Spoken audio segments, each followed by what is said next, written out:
अब हम पढ़ने वाले हैं एम्बिगुअस जेनेटिलिया के बारे में और उसमें जो हार्मोनल एक्सिस है उसका क्या रोल होता है। तो एम्बिगुअस जेनेटिलिया के बारे में बात करें तो ये एक क्लिनिकल मैनिफेस्टेशन होता है डीएसडी का। डीएसडी क्या होता है? ये डिसऑर्डर होता है सेक्स डेवलपमेंट का। तो एम्बिगुअस जेनेटिलिया में जो रहता है वो एक्सटर्नल जेनेटिलिया जो रहता है वो क्लियरली पता नहीं चलता है कि मेल है या फीमेल है। और ये बेसिकली इसलिए होता है कि जो जेनेटिक लेवल पे सेक्स है वो डिटरमाइंड नहीं हुआ है।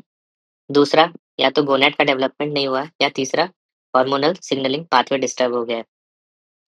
तो अगर हम बात करें नॉर्मल हार्मोनल एक्सिस का, तो सबसे पहले अगर हम बात करें जेनेटिक सेक्स डिटर्मिनेशन, तो जेनेटिक सेक्स डिटर्मिनेशन का मतलब होता है क्रोमोसोमल सेक्स। तो जो क्रोमोसोमल सेक्स होता है, अगर उसमें 46XX है तो इसका मतलब क्या होता है? फीमेल। और 46XY है तो इसका मतलब क्या होता है? मेल। तो अगर हम बात करें तो यूजुअली जो रहता है बाय डिफ़ॉल्ट कोई भी गोनैड जो रहता है फीमेल में चेंज होता है। तो जो एक फैक्टर होता है एसआरवाई जीन, उसका रहना बहुत ज़रूरी होता है वाई क्रोमोसोम पे, वो ट्रिगर करता है डेवलपमेंट ऑफ टेस्टिस। तो एसआरवाई जीन जो रहता है वो रिस्पॉन्सिबल होता है वाई क्रोमोसोम पे जो टेस्टिस को डेवलप करता है। अब जो टेस्टिस रहता है वो क्या प्रोड्यूस करता है? टेस्टिस प्रोड्यूस करता है एंटी मुलेरियन हार्मोन। तो एंटी मुलेरियन हार्मोन क्या करेगा? अब मैंने बताया बाय डिफ़ॉल्ट क्या होता है, सारे जो गोनैड्स होते हैं वो फीमेल में चेंज होते हैं। तो फीमेल के जो स्ट्रक्चर होते हैं वो किससे बनते हैं? मुलेरियन डक्ट से। तो जो एंटी मुलेरियन हार्मोन होगा, वो मुलेरियन डक्ट को रिग्रेस करा देता है। तो टेस्टिस जो रहता है एंटी मुलेरियन हार्मोन सीक्रेट करेगा और मुलेरियन डक्ट रिग्रेस हो जाएगा। दूसरा टेस्टिस सीक्रेट करता है टेस्टोस्टेरोन। अब टेस्टोस्टेरोन जो रहता है मेल स्ट्रक्चर किससे बनेगा? जो मेल स्ट्रक्चर बनता है वो बनता है वुल्फियन डक्ट से। तो अब कोई चीज़ ऐसा होना चाहिए जो इसको स्टेबलाइज़ करे। तो जो स्टेबलाइज़ेशन का काम होता है, वो टेस्टिस का होता है।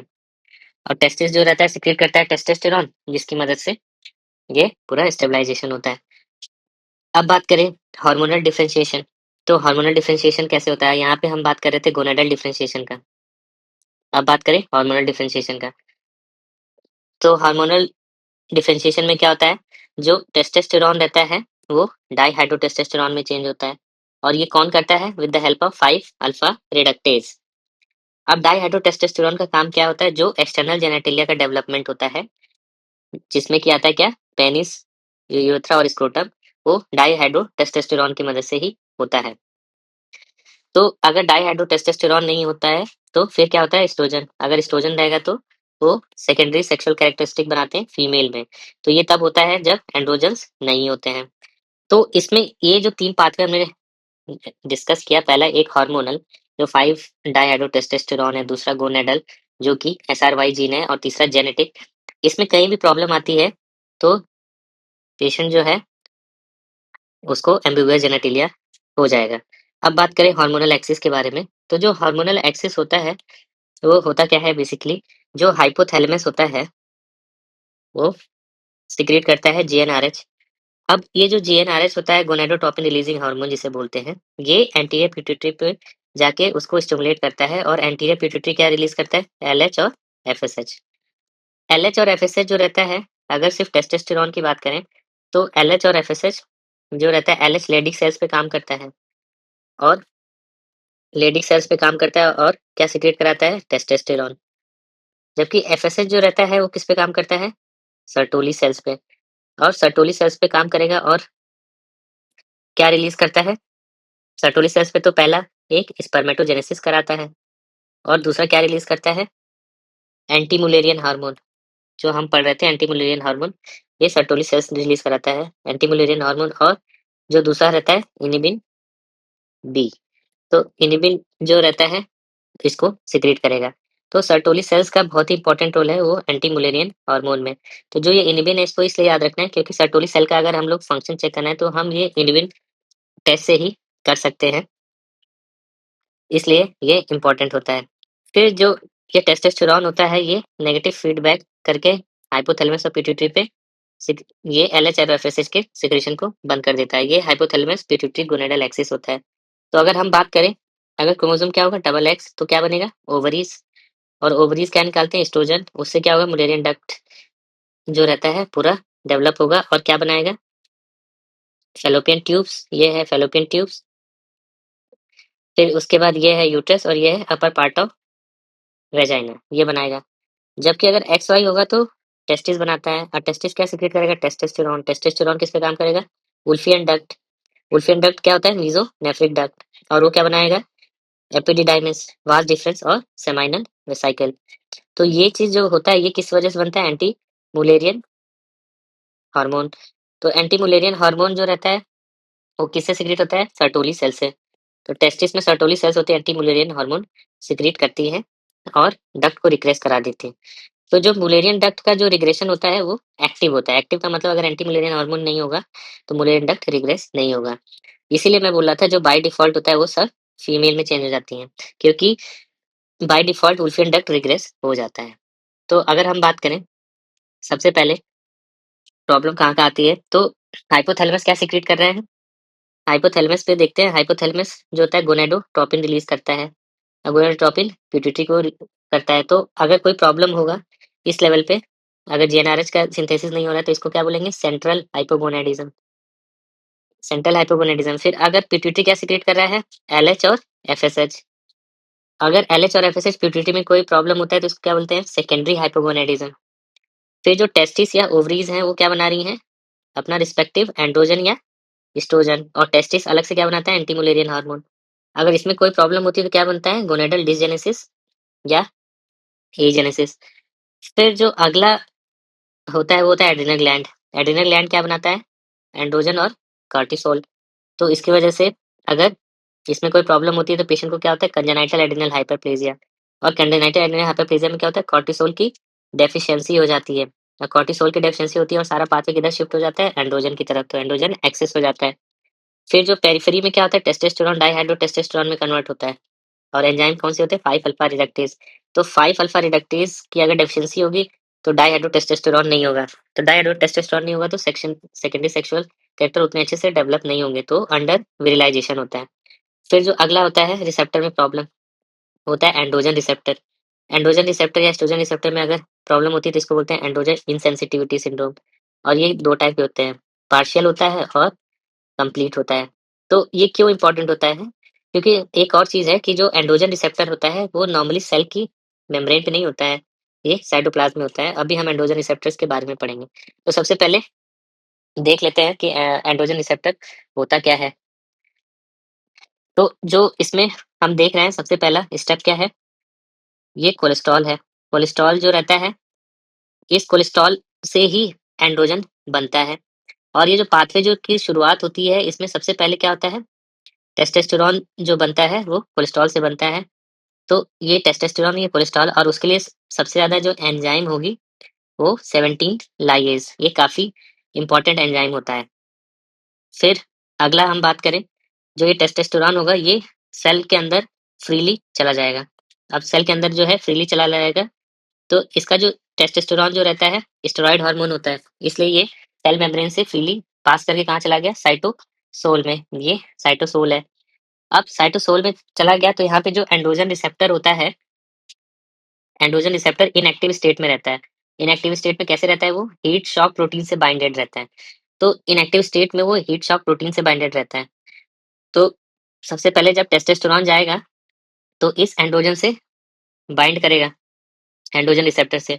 यहाँ पे देख सकते हैं जो ये एंड्रोजन रिसेप्टर है ये साइटोसोल में फ्रीली मूव कर रहा है। ये लाइक अदर नहीं हो रहा है कि सेल के मेम्ब्रेन पे है। तो अब जब टेस्टोस्टेरोन इस एंड्रोजन रिसेप्टर से जब बाइंड करेगा तो ये हीट शॉक प्रोटीन रिलीज हो जाएगा, और ये एक फिर एक्टिव कंपाउंड बनाएगा। फिर एक्टिव कंपाउंड एंड्रोजन रिसेप्टर और टेस्टोस्टेरोन एक्टिव हो गए। अब ये एक्टिव कंपाउंड जो रहेगा ये एक और एसआई कपल जुड़ेगा, तो दोनों मिलके एक टेस्टोस्टेरोन एक एंड्रोजन रिसेप्टर, एक टेस्टोस्टेरोन एक एंड्रोजन रिसेप्टर, इसको बोलते हैं डाइमराइजेशन।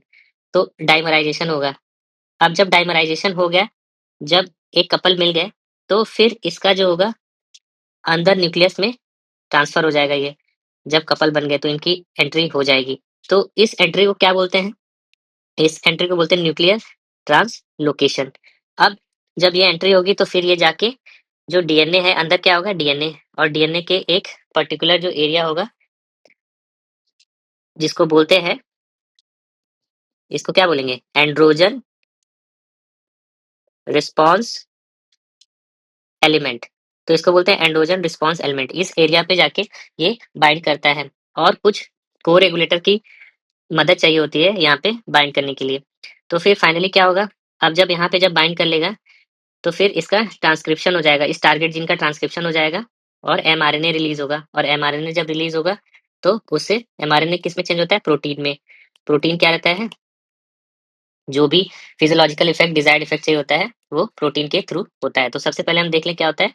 कोलेस्ट्रॉल से टेस्टोस्टेरोन बनता है। अब जो उसके लिए 17 लाइएज जो एंजाइम है वो बहुत ही इंपॉर्टेंट होती है।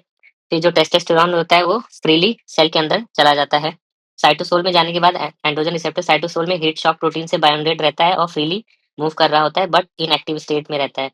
फिर टेस्टोस्टेरोन जो रहता है वो बाइंड करता है androgen receptor heat shock protein से और हीट शॉक प्रोटीन रिलीज हो जाता है। तो ये दोनों जो क्या बनाते हैं, एक कपल, एक पेयर बनाते हैं। फिर ऐसा ही एक और मिलता है, एंड्रोजन रिसेप्टर टेस्टोस्टेरोन दोनों मिलके कपल बनाते हैं जिसको बोलते हैं डाइमराइजेशन। फिर इस चीज का जो है अंदर ट्रांसलोकेशन हो जाता है। अब जब ये अंदर ट्रांसलोकेशन हो जाता है, ट्रांसलोकेशन के बाद क्या होता है, ट्रांसक्रिप्शन। ट्रांसक्रिप्शन का मतलब वो होता है कि डिजायर्ड लोकेशन पे ये बाइंड कर गया, उसको बोलते हैं एंड्रोजन रिस्पॉन्स एलिमेंट, ARE। और वहां बाइंड करने के बाद एमआरएनए रिलीज होता है जिससे प्रोटीन बनता है। तो ये पूरा तरीका होता है एंड्रोजन रिसेप्टर का। दूसरा एक और होता है कि जो टेस्टोस्टेरोन होता है, कई बार सेल के अंदर वहाँ पे 5 अल्फा रिडक्टेज होता है जो डाइहाइड्रोटेस्टोस्टेरोन में चेंज हो जाता है। और डाइहाइड्रोटेस्टोस्टेरोन भी इसी तरीके से एंड्रोजन रिसेप्टर से बाइंड कर सकता है, और बट उसकी एफिनिटी टेस्टोस्टेरोन से ज्यादा होती है। अब हम बात करते हैं ये इतना इंपॉर्टेंट क्यों है। तो अगर हम बात करें कुछ ड्रग्स की जो एंड्रोजन रिसेप्टर पे जो काम करती हैं वो इसी फंडे पे बेस्ड होती है। सबसे पहला अगर हम बात करें तो जो पहला जो स्टेप हम पढ़ रहे थे, 17 लाइज कोलेस्ट्रॉल जो रहता था किस में चेंज हो रहा था, टेस्टोस्टेरोन में। तो यहाँ पे जो ड्रग टारगेट करती है उससे क्या होगा कि पूरा प्रोडक्शन ही रुक जाएगा। तो यहाँ पे जो ड्रग टारगेट करती होती है एबीरा टेरॉन। तो एबीरा टेरॉन जो रहता है इसके सिंथेसिस को ही रोक देती है। 17 लाइज इनहिबिटर होती है और एंड्रोजन का प्रोडक्शन टेस्टिस, एड्रिनल ग्लैंड या ट्यूमर कहीं भी हो हर जगह से रोक देती है। अब हम बात करें, अब दूसरे स्टेप में क्या होता है, टेस्टोस्टेरोन एंड्रोजन रिसेप्टर से बाइंड कर रहा था और एंड्रोजन रिसेप्टर जो था इनएक्टिव स्टेट में किससे बाइंडेड था, हीट शॉक प्रोटीन से। तो अब कोई ड्रग जो है जो फर्स्ट जनरेशन एंटी एंड्रोजन होते हैं जैसे कि बाइकलूटामाइड बाइकलूटामाइड या बाइकलूटामाइड या ग्लूटामाइड, तो ये कहाँ बाइंड करेंगे, ये स्टेप नंबर 2 जहाँ पे टेस्टोस्टेरोन एंड्रोजन रिसेप्टर पे बाइंड कर रहा था और हीट शॉक प्रोटीन को रिलीज कर दे रहा था। तो यहाँ पे बाइंड करता है और इसको रिलीज कर देता है। यहाँ पे कौन सा ड्रग काम करेगा, यहाँ पे काम करता है फर्स्ट जनरेशन। तो सबसे पहले जो नंबर 1 पे स्टेप पे अगर बात करें तो एब्रोटिरॉन एक्ट कर रहा है 17 लाइगेज पे, ये एंड्रोजन की सिंथेसिस को ब्लॉक कर रहा है। नंबर 2 स्टेप पे बात करें तो नंबर 2 स्टेप पे जो रहता है फर्स्ट जनरेशन एंटी एंड्रोजन बोलते हैं। एंटी एंड्रोजन क्यों बोलेंगे कि एंड्रोजन रिसेप्टर के अगेंस्ट में काम कर रहा है, तो एंटी एंड्रोजन। और इस पे कौन सी ड्रग काम करती है, बाई कलूटामाइड, और दूसरी कौन सी है, ग्लूटामाइड, ये इस पे काम करती है। फिर उसके बाद अब तीसरा जो थर्ड स्टेप है, उसमें थर्ड स्टेप में क्या हो रहा है कि ये एक कॉम्प्लेक्स बन गया और इसका ट्रांसलोकेशन हो रहा है। तो थर्ड स्टेप में जो ट्रांसलोकेशन को इनहिबिट कर दे वो कौन सी रहेगी, सेकेंड जनरेशन एंटी एंड्रोजन। तो सेकेंड जनरेशन एंटी एंड्रोजन क्या होगी, ज्यादा इफेक्टिव होगी ना, क्योंकि वो ऐसी जगह बाइंड कर रही है उसके ट्रांसलोकेशन को ही रोक दे रही है। तो इसमें कौन सी आ जाएगा, एनजलूटामाइड, ए पलूटामाइड। तो एनजलूटामाइड, ए पलूटामाइड, ये यहाँ पे काम करती हैं, ये ट्रांसलोकेशन को ही रोक दे रही हैं ऑल टोटल। फिर अब जो एक ड्रग है जिसका बहुत कम, ये फोर्थ स्टेप में हम देख रहे हैं कि जो न्यूक्लियस है वो खुद ही एंड्रोजन रिसेप्टर बनाता है। तो कोई एक ऐसी ड्रग हो जो एंड्रोजन रिसेप्टर को बनाने को ही ब्लॉक कर दे, तो ऐसी एक एक ड्रग है दारू लूटामाइड। तो दारू लूटामाइड का थोड़ा बहुत इफेक्ट जो है इस पे आता है, तो ये एंड्रोजन सिंथेसिस को ब्लॉक कर देता है। फिर ये जो फिफ्थ स्टेप में जो पेरिफेरल कन्वर्जन हो रहा है, 5 अल्फा रिडक्टेज इनहिबिटर बहुत कॉमन होता है। उस पे हम लोग जो यूज करते हैं ड्यूटास्टेराइड और फिनेस्टेराइड। ये क्या करता है, टेस्टोस्टेरोन को डाइहाइड्रो टेस्टोस्टेरोन में कन्वर्ट होने से रोक देता है। फिर उसके बाद अब हम बात करें कि ये जो कुछ ऐसा चीज़ है, ये एंड्रोजन रिसेप्टर है, ये बना। अब कोई ऐसा ड्रग बना है जो इसको डिस्ट्रॉय कर दे। अब यूजुअली होता क्या है कि जो एंड्रोजन रिसेप्टर बना है तो ये हमेशा तो रहेगा नहीं। बॉडी में क्या होता है, प्रोटियोसोम। अब प्रोटियोसोम इसको डिस्ट्रॉय कर देता है। तो इस पाथवे को इसको हम लोग डिस्कवर कर रहे हैं एक नोबल ड्रग्स के लिए, मतलब नए ड्रग्स बनाने के लिए जो ये एंड्रोजन रिसेप्टर को डिग्रेड कर दे। तो इसको हम आगे बोलेंगे एंड्रोजन रिसेप्टर डिग्रेडर, अगर ऐसा कुछ बनता है तो। तो ये रहा एंड्रोजन रिसेप्टर से रिलेटेड। अब सबसे पहले हम बात कर लेते हैं एंडोक्राइन कॉजेस जो होते हैं एम्बिगुअस जेनाटिलिया की। तो सबसे पहले हम बात करते हैं कि अगर कोई पेशेंट है उसको 21 हाइड्रोक्सिलेज एंजाइम की डेफिशिएंसी है। तो अब देखते हैं 21 हाइड्रोक्सिलेज एंजाइम की डेफिशिएंसी होगी तो ऐसा क्या हो जाएगा। तो अब ये देख रहे हैं सबसे पहले क्या है, कोलेस्ट्रॉल। अब कोलेस्ट्रॉल से 3 पाथवे बन रहे हैं। सबसे पहले हम देख सकते हैं एक हो रहा है एल्डोस्टेरॉन, दूसरा होता है कॉर्टिसोल और तीसरा जो रहता है सेक्स स्टेरॉइड बन रहा है। इसमें सेक्स स्टेरॉइड बन रहा है। तो अब ये 3 पाथवे होते हैं। तो इसमें जो अगर हम देखेंगे ये वाला जो एंजाइम है, हमने किसको ब्लॉक किया, 21। तो प्रोजेस्टेरॉन ये वाला स्टेप और ये वाला स्टेप जो रहता है वो किससे काम करता है, 21 हाइड्रोक्सिलेज। तो 21 हाइड्रोक्सिलेज क्या करता है, प्रोजेस्टेरॉन को डीऑक्सीकोर्टिस्टेरॉन में चेंज करता है। अब अगर ये नहीं रहेगा तो फिर प्रोजेस्टेरॉन किस में चेंज होगा, 7 प्रोजेस्टेरॉन चेंज होगा 7 हाइड्रोक्सी प्रोजेस्टेरॉन में। तो प्रोजेस्टेरॉन किस में चेंज हो गया, 7 हाइड्रोक्सी प्रोजेस्टेरॉन में।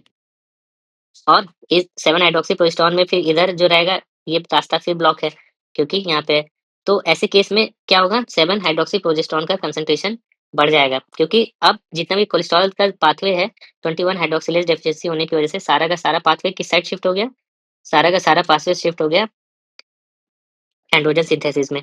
तो ये चीज़ क्यों मैं इतना समझाया, इस कंजेनाइटल एड्रेनल हाइपरप्लेजिया में क्या हो गया, 21 हाइड्रोक्सिलेज की डेफिशिएंसी हो गई। अब 21 हाइड्रोक्सिलेज डेफिशिएंसी हो गई तो क्या बढ़ गया, 17 हाइड्रोक्सिलेज प्रोजेस्टेरॉन। तो ऐसे केस में 17 हाइड्रोक्सिलेज प्रोजेस्टेरॉन करते हैं और दूसरा एंड्रोजन बढ़ गया।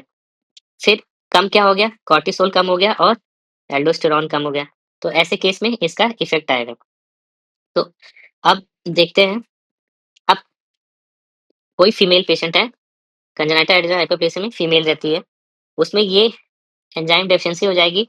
तो उसमें क्या होगा, एंड्रोजन बढ़ जाएगा। एंड्रोजन बढ़ जाएगा तो ये एंड्रोजन बढ़ जाएगा तो, और एल्डोस्टेरॉन और कॉर्टिसोल कम है तो उसकी वजह से क्या होगा, विरिलाइजेशन। तो ये क्या हो जाएगा, इस साइड हम फिनोटाइप है, मतलब बाहर से कैसा दिख रहा है, और ये जीनोटाइप है। तो अगर हम जीनोटाइप की बात करें कि कोई फीमेल है तो वो रहेगी तो फीमेल ही, तो बट बाहर से वो विरिलाइज्ड, विरिलाइज का मतलब होता है कि सेकेंडरी सेक्सुअल कैरेक्टर दिखने लगेंगे। तो ये रहेगी 46XX, बट उसमें दाढ़ी मूंछ आ जाएगी। तो ये होगा कैंजेनाइटल एड्रेनल हाइपरप्लेजिया। तो ये यूजुअली नॉन क्लासिक टाइप का होता है। जो अगर क्लासिक टाइप का होगा तो उसमें सॉल्ट वेस्टिंग होता है, और क्योंकि सॉल्ट वेस्टिंग क्यों होगा, क्योंकि कॉर्टिसोल और एल्डोस्टेरॉन दोनों नहीं बन रहा है, और ऐसे में सर्वाइवल के चांसेस बहुत कम रहते हैं। फिर अगर हम बात करें एंड्रोजन इनसेंसिटिविटी का, तो एंड्रोजन इनसेंसिटिविटी में क्या होगा, इसमें सबसे पहले जो देखने में अगर उसका जीन जेनेटिक क्या होगा, वो होगा XY, मेल होगा। और लेकिन बाहर से देखने में कैसा लगेगा, फिनोटाइप क्या होगा, फीमेल। तो बाहर से देखने में फीमेल लगेगा। तो एंड्रोजन इनसेंसिटिविटी क्या होगा, अंदर से तो मेल होते हैं, बाहर से फीमेल दिखते हैं। इसमें प्रॉब्लम क्या होती है, जो एंड्रोजन रिसेप्टर जिस पे हम लोग स्टडी कर रहे थे उसमें कोई डिफेक्ट आ जाए। अब उसमें जब डिफेक्ट आ जाएगा तो एंड्रोजन काम नहीं करेगा। अब एंड्रोजन काम नहीं करेगा तो अंदर से तो मेल है, एंड्रोजन काम नहीं कर रहा है तो वो फीमेल की तरह दिखता है। फिर दूसरा 5 अल्फा रिडक्टेज। 5 अल्फा रिडक्टेज जो है वो भी कैसा होगा, मेल।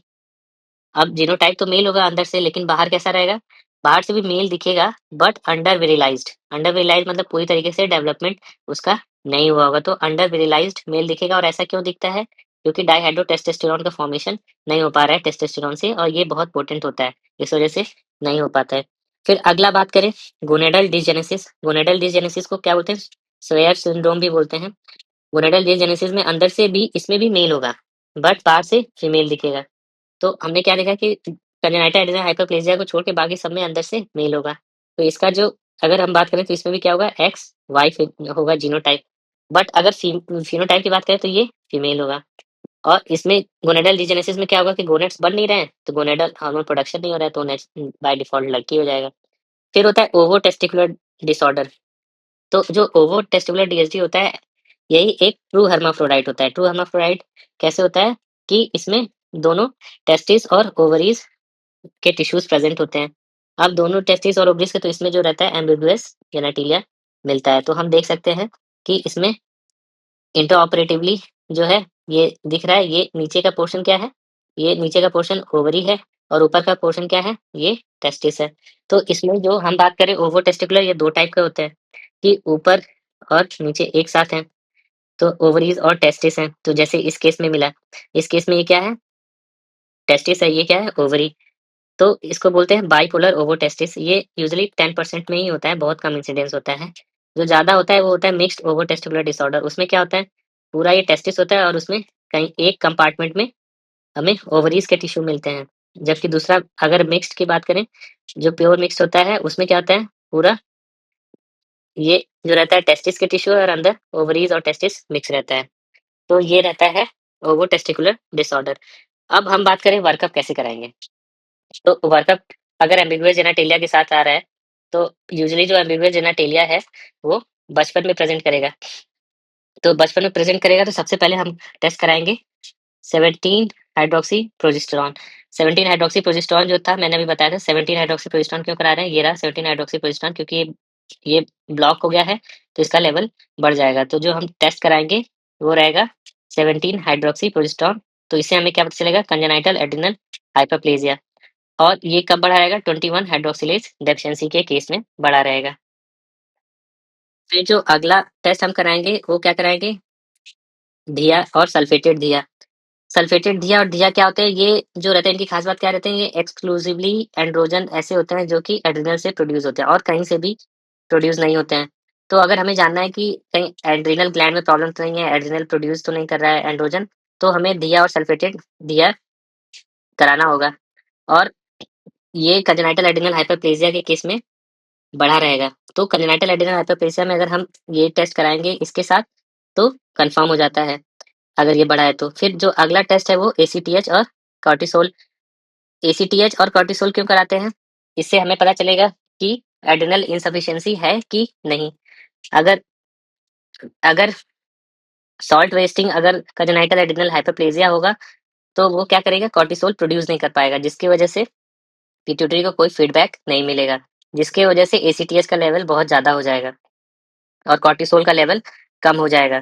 तो अगर कोई इन्फेंट है उसमें कॉर्टिसोल लेवल का बहुत कम है, तो इसका मतलब क्या है? एड्रिनल क्राइसिस है, जो कि लाइफ थ्रेटनिंग इमरजेंसी होता है। इस तरीके से हम एसीटीएस से और कॉर्टिसोल से एड्रिनल क्राइसिस डिटेक्ट कर सकते हैं। फिर अगला होता है सीरम टेस्टोस्टेरोन।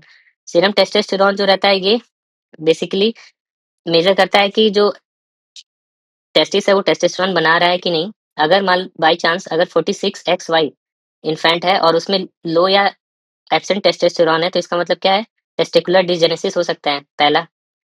और दूसरा, या तो एड्रिनल ग्लैंड की में कोई प्रॉब्लम हो सकता है या ओवो टेस्टिकुलर डिसऑर्डर हो सकता है, इसलिए सीरम टेस्टोस्टेरोन के टेस्ट कराते हैं। फिर अगला जो रहता है सीरम डाइहाइड्रो टेस्टोस्टेरोन कराते हैं। इससे क्या पता चलता है? 5 अल्फा रिडक्टेज एक्टिविटी का। फिर उसके बाद एएमएच और इनिबिन बी। इससे क्या पता चलेगा? सर्टोली सेल का फंक्शन पता चलेगा। और इससे सर्टोली सेल अगर अच्छा है, तो इसका मतलब क्या है? टेस्टिकुलर टिश्यू हेल्दी होगा, तो इसलिए सर्टेबली सेल्स काम कर रहा है। फिर एलएच और एफएसएच से क्या पता चलता है? एलएच और एफएसएच जो रहते हैं गोनाडोट्रोपिन्स ऐसे होते हैं जो पिट्यूटरी ग्लैंड से रिलीज होते हैं। तो इनका बेसलाइन लेवल जब हम कराएंगे, तो इससे हमें डिफरेंशिएट करने में हेल्प मिलती है कि हाइपोथैलेमस पिट्यूटरी इन्वॉल्व है या गोनेडल इन्वॉल्व है। अगर पेशेंट का हाई एलएच और एफएसएच लेवल है, तो इसका मतलब क्या है कि पिट्यूटरी तो काम कर रही है, उसका काम एलएचएफएसएच बस बनाना है, तो पिट्यूटरी जो है एलएचएफएसएच बना रही है, बट जो गोनेड्स है वो काम नहीं कर रहे हैं। तो इस टाइप को हाइपोगोनेडिज्म को क्या बोलते हैं? हाइपर गोनेडोट्रोपिक, क्योंकि हाई एफएसएच एलएच है, तो हाइपर गोनेडोट्रोपिक हाइपोगोनेडिज्म। और अगर लो लेवल होगा तो शायद हो सकता है कि हाइपोगोनेडिज्म जो है एफएसएच और एलएच की कमी के कारण है, तो इसको क्या बोलेंगे? हाइपोगोनेडोट्रोपिक हाइपोगोनेडिज्म।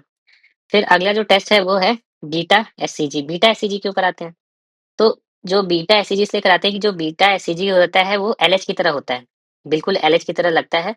तो उसके फंक्शन को स्टिमुलेट करता है, और स्टिमुलेट किसको करेगा? लेडिक सेल्स को।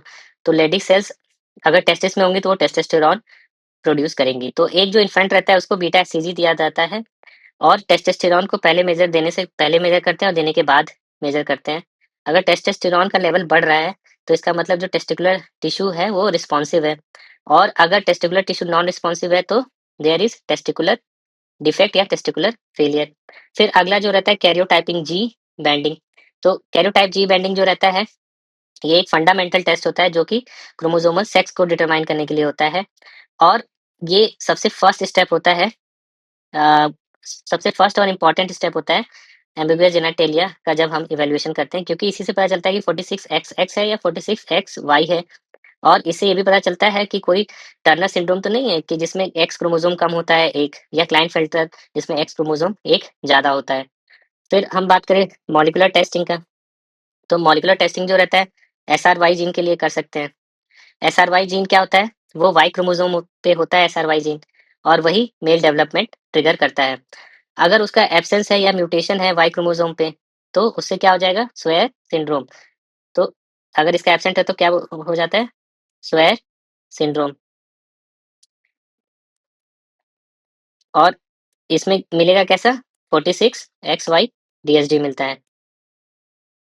और कई बार क्या होता है कि जो एसआरवाई जीन है वो एक्स क्रोमोसोम पे ट्रांसलोकेट हो जाता है। एक्स क्रोमोसोम पे जब ट्रांसलोकेट हो जाता है तो इसको बोलते हैं 46XX डीएसडी बोलते हैं, या 46XX टेस्टिकुलर डीएसडी इसका नाम है। तो अगर इसका एक्स क्रोमोसोम पे ट्रांसलोकेशन हो गया तो 46XX डीएसडी बोलते हैं। फिर अगला जो होता है एआर जीन। एआर जीन में क्या होता है कि हम लोग एंड्रोजन रिसेप्टर में कोई म्यूटेशन है उसको चेक करते हैं। तो इसमें हम लोग क्या-क्या चेक कर सकते हैं? Androgen insensitivity syndrome. Androgen insensitivity में क्या होता है कि उसमें जो इंडिविजुअल था वो क्या रहता है? 46XY रहता है, और 46XY रहेगा और ये एंड्रोजन को रिस्पॉन्ड नहीं कर पाएगा। तो इसकी वजह से क्या होगा? ये फीमेल फिनोटाइप होगा। ऑल्दो उसके पास टेस्टिस रहेंगी और टेस्टोस्टेरोन लेवल भी नॉर्मल रहेगा, बट फिनोटाइप फीमेल हो जाएगा। फिर जो अगला है 21 हाइड्रोक्सिलेज जीन म्यूटेशन। तो 21 हाइड्रोक्सिलेज जीन म्यूटेशन अगर डिटेक्ट करेंगे तो कंजेनाइटल एड्रेनल हाइपरप्लेजिया डिटेक्ट हो जाएगा। अब बात करते हैं कुछ क्लिनिकल केसेस की, कि अगर 46XX के साथ है, अगर फिनोटाइप क्या है? अगर जीनोटाइप की बात करें 46 है और क्लिटरोमेगैली है, तो इसका मतलब क्या है कि ये कंजेनाइटल एड्रेनल हाइपरप्लेजिया का केस है, और इसमें एंड्रोजन का एक्सेस हो गया इसलिए क्लिटरोमेगैली मिल रहा है। तो ये विरलाइजेशन हो गया है, जो हमने ऊपर ये पढ़ा था कंजेनाइटल एड्रेनल हाइपरप्लेजिया, इसमें जीनोटाइप फीमेल है और फिनोटाइप में विरलाइजेशन मिल रहा है। तो इसमें जो है 46XX और एंड्रोजन एक्सेस होता है। फिर अगला जो केस है 46XY, जो जीनोटाइप है 46XY और फिनोटाइप है फीमेल का दिख रहा है। तो 46XXY मतलब ये 3 में से कोई भी एक हो सकता है, और फीमेल फिनोटाइप है, तो ये रहा ये एक्स, इसमें जो रहता है XY ये है और XY ये दोनों है, और इसमें दोनों का फीमेल का फिनोटाइप है। तो इस केस में क्या हो जाएगा? एंड्रोजन इनसेंसिटिविटी होगा या गोनेडल डिसजेनेसिस। फिर 46XY अंडर विरिलाइज्ड मेल। अब 46XY है और अंडर विरिलाइज्ड है, तो ये वाली फोटो याद रखना है। तो 46XY अंडर विरिलाइज्ड तो कौन सा हो जाएगा? 5 अल्फा रिडक्टेज। तो 5 अल्फा रिडक्टेज हो जाएगा, और ऐसा ही पार्शियल एंड्रोजन इनसफिशिएंसी में भी मिलता है। अगर सॉल्ट वेस्टिंग मिल रहा है, तो सॉल्ट वेस्टिंग का जो होता है कंजेनाइटल एड्रिनल का जो रहता है वो एक कैरेक्टरिस्टिक फीचर होता है जिसमें एल्डोस्टेरॉन की सिंथेसिस जो रहती है नहीं हो पाती है, और कॉर्टिसोल भी नहीं बनता है। ये एक लाइफ थ्रेटनिंग कंडीशन होती है। अगर कोई भी मुलेरियन स्ट्रक्चर नहीं है और क्रोमोसोमल बात करें तो 46XY है, तो फिर हम एएमएच कराते हैं और फिर टेस्टिकुलर ओरिजिन कंफर्म करते हैं। अब बात करें मैनेजमेंट का, तो मैनेजमेंट सबसे पहले क्या होगा कि अगर सॉल्ट वेस्टिंग है, तो ऐसे केसेस में ये एक इमरजेंसी होता है, तो हमें पेशेंट को इमरजेंसी में स्टेबलाइज करने की कोशिश करना चाहिए। फिर हार्मोन रिप्लेसमेंट एक इम्पॉर्टेंट होता है, तो हमें हाइड्रोकॉर्ट जो रहता है कंजेनाइटल एड्रेनल हाइपरप्लेजिया में रिप्लेस करना चाहिए, और इसके लिए एंडोक्राइनोलॉजिस्ट की ज़रूरत पड़ती है, पीडियाट्रिक एंडोक्राइनोलॉजिस्ट, दूसरा यूरोलॉजिस्ट, साइकोलॉजिस्ट और जेनेटिस्ट। तो इन सबको मिलाकर ट्रीटमेंट शुरू करना चाहिए। फिर हमें जो डेफिनेटिव डायग्नोसिस है उसको लिए हार्मोन टेस्टिंग करना चाहिए, साथ में इमेजिंग और कैरियोटाइपिंग। कैरियोटाइपिंग बहुत इंपॉर्टेंट है हार्मोन टेस्टिंग और इमेजिंग के साथ। और फिर अगर पॉसिबल है तो सर्जिकल करेक्शन करना चाहिए जेंडर असाइनमेंट के लिए। और फंक्शन के लिए, और पेशेंट को लॉन्ग टर्म फ़ॉलो-अप में रखना चाहिए to check for puberty, fertility और साइकोलॉजिकल आउटकम। अब रिसेंट इसमें क्या-क्या चेंज हो गया है, तो पहले जो रहता था, कैरियोटाइप एनालिसिस बहुत स्लो होता था। अब जो आ गया है वो है नेक्स्ट जनरेशन सीक्वेंसिंग। तो नेक्स्ट जनरेशन सीक्वेंसिंग से फ़ायदा क्या होता है कि इसमें बहुत सारे जीन एक साथ चेक कर सकते हैं। इसमें पूरा एक डीएसडी जीन पैनल होता है। डीएसडी जीन पैनल होता है, तो इससे क्या होता है, 1000, 100, 200 जितने भी जीन होते हैं, एक साथ चेक कर सकते हैं, तो और सबका रिज़ल्ट विदिन मिनट्स आता है। तो इसलिए इसकी वजह से क्या होगा, डायग्नोस्टिक यील्ड बढ़ गया है। पहले जो 20% डिटेक्शन रेट होता था, अब वो 40% हो गया है। फिर अब बात करें स्टेरॉइड मेटाबोलॉमिक्स जो रहता है, वो नियोनेटल में यूज़ करते हैं।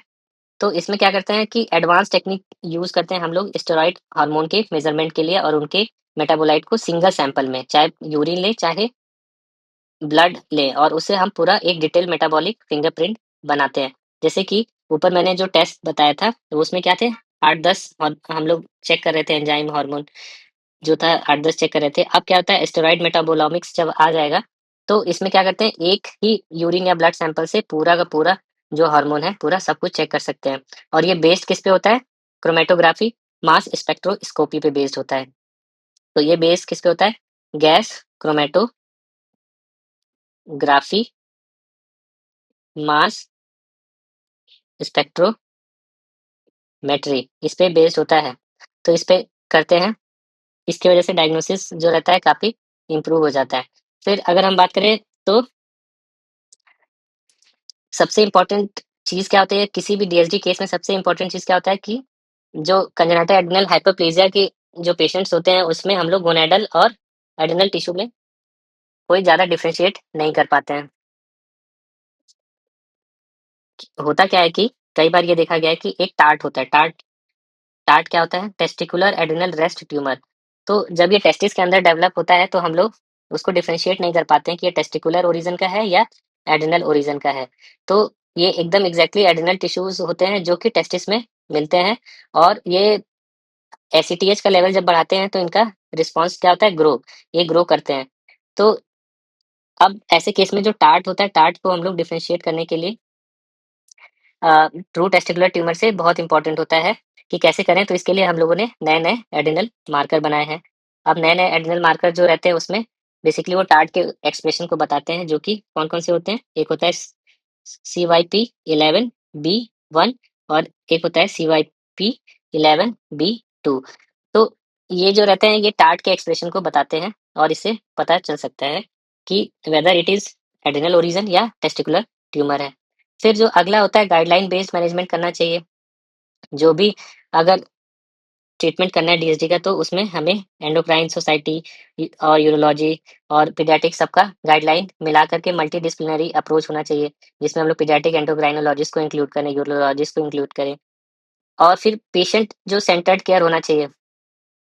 पेशेंट सेंटर्ड केयर का मतलब ये होता है कि जो डीएसडी एक होता है, इसमें काफ़ी कंट्रोवर्सी होती है, तो जो इंटरसेक्स वर्ड होता है, उसकी बजाय हमें डीएसडी यूज़ करना चाहिए। इसलिए पेशेंट सेंटर्ड केयर होना चाहिए, और जो अप्रोच होना चाहिए, वो स्टैंडर्डाइज़ होना चाहिए। स्टैंडर्डाइज़ अप्रोच होना चाहिए, ना कि सिंगल इंस्टीट्यूशनल प्रोटोकॉल फॉलो करना चाहिए।